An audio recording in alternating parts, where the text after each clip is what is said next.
Ontem, 6 de julho, o Estatuto da Pessoa com Deficiência completou 8 anos.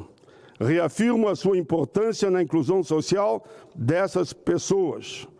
Construído com a participação dos movimentos sociais, o Estatuto, Lei 13.146 de 2015, é um instrumento transformador.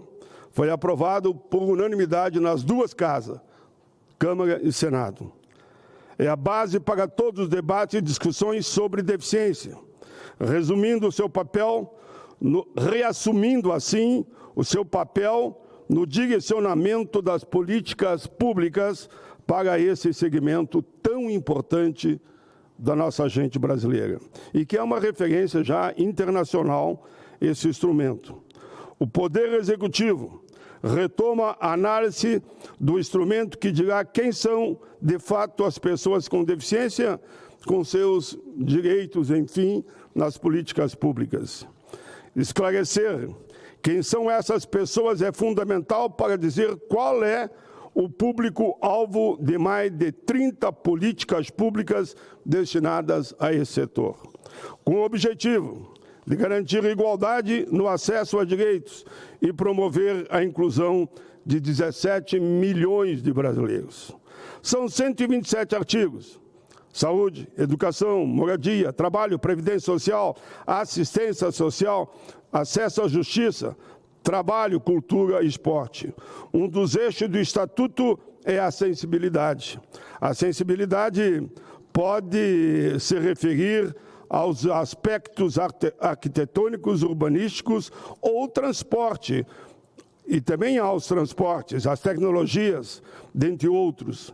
Pesquisa Nacional de Saúde, realizada em 2019, detalha que 7,8 milhões, ou 3,8% da população acima de 2 anos apresenta deficiência física nos membros inferiores, enquanto 2,7% das pessoas têm nos membros superiores.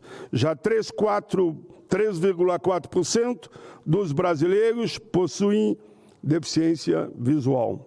1,1% deficiência auditiva, 1,2% ou 2,5 milhões de brasileiros têm deficiência intelectual. É importante que as informações sejam claras e acessíveis a todos. As escolas precisam incluir essas pessoas em classes comuns, junto com os outros alunos, preparando os professores para sabermos as formas diferentes de aprender, respeitadas e atendidas. Elas têm o direito de estar em todos os lugares, mas para que isso aconteça, os espaços precisam ser acessíveis. E não somente adaptações físicas, como rampas, elevadores, ônibus rebaixados, ou banheiros com barras. A acessibilidade é hoje, mais do que nunca, uma questão de progressos. Por isso, as crianças com deficiência, antes confinadas ao ambiente doméstico, foram à escola, de cadeira de rodas, ou para aprender braille, estudarem, crescerem, e hoje trabalham e ocupam espaços e são protagonistas da sua história. Mas a sensibilidade, em seu aspecto mais amplo, precisa evoluir no mesmo ritmo do desenvolvimento dessas pessoas que diariamente utilizam computadores, caixas eletrônicas, telefones, celulares, cardápios de restaurante, fazem compra e pagamento, utilizam Pix, dinheiro, enfim, cujas cédulas poderiam ter sinais de distinção de valores de formas acessíveis às pessoas cegas que trabalham, comercializam e fazem a economia girar. Quando pensamos em acessibilidade, estamos falando nas diversas formas de se comunicar. O braille, as libras, as legendas ocultas, a linguagem simples. Todas essas são formas de se aprender e transmitir conhecimento. Nas escolas, é possível, por exemplo, usar como forma alternativa à explicação os desenhos, as imagens, os livros didáticos, pode ter descrição do desenho, ter as caracteres ampliadas ou serem falados. Isso é educação inclusiva em todo sentido. Proporcionar a sensibilidade plena, incluindo o acesso à informação em diversos formatos, assim estamos retirando as barreiras que impedem que as pessoas com deficiência possam participar plena e ativamente em todas as áreas da sociedade, em igualdade de condições com as demais pessoas. Além disso, o acesso à informação garante que todos conheçam e exijam os seus direitos. Presidente, me permite que eu dê uma parte? Eu sempre tive muito carinho e continuo tendo as APAES.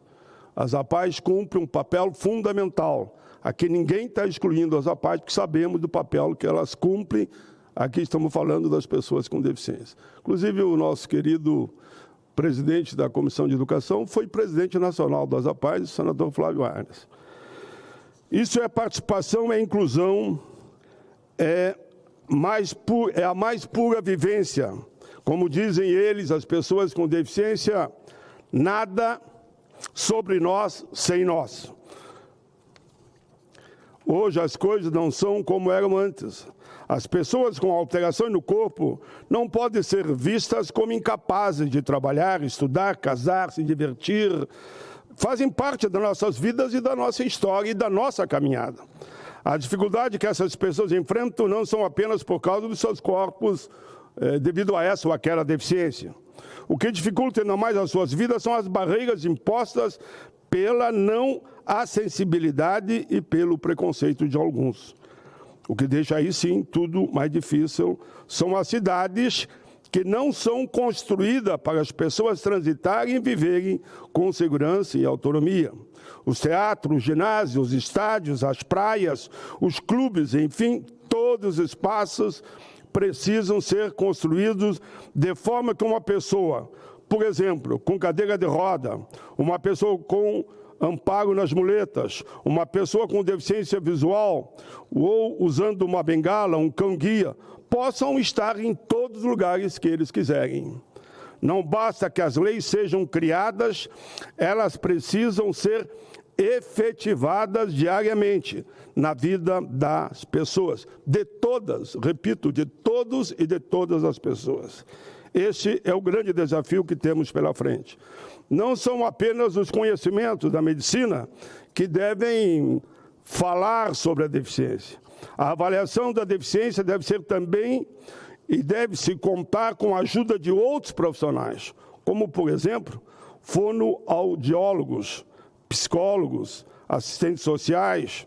O governo federal tem que estar preparado, e eu sei que estão construindo um documento para que a avaliação da deficiência seja unificada em todos os municípios brasileiros. Esse está sendo, assim, regulamentado também o cadastro de inclusão, que é um sistema de informação para mapear quantas pessoas com deficiência existem no Brasil atualmente, quais as dificuldades que elas têm para estudar, como as escolas podem se tornar mais inclusivas, por exemplo. Esse documento também vai dispensar a constante exigência dos laudos médicos para aprovação da deficiência. A nova avaliação, além de identificar a alteração no corpo, vai também detectar quais são as barreiras, as dificuldades de acessibilidade aos espaços, à informação, à comunicação.